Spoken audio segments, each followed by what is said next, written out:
Today I am going to make some homemade brownies with some added caramel deliciousness. And I usually would add these caramel bits, but I thought that today I would try something different and use milk duds. I've never done this before. I'm not exactly sure how it's going to turn out, but I'm going to give it a try. So in a bowl, you need to start with 1 cup of sugar, a heaping third of a cup of cocoa powder, and a half a cup of flour. Now you usually would add 1/4 teaspoon of salt, but I am going to be using salted butter, as you will see in a few moments, so I'm not going to add any additional salt because I want to be able to control the amount of salt. But if I was going to add the 1/4 teaspoon of salt, I would then use unsalted butter. So I'm opting for the salted butter and no additional salt. And then I'm going to add 1/4 teaspoon of baking powder. And then I'm going to add the wet ingredients right into this same bowl. So I have 1/2 cup or 1 stick of salted, melted, and cooled butter.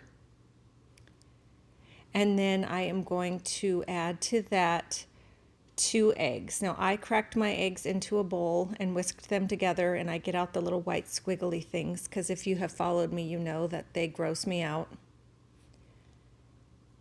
So I'm just going to add my eggs, and then I'm going to add some vanilla. I never measure vanilla, but I believe it's about 1 teaspoon. And then I'm just going to give this a really good mix until there's no more dry ingredients showing, no more flour pockets or sugar. You don't want to overwork it.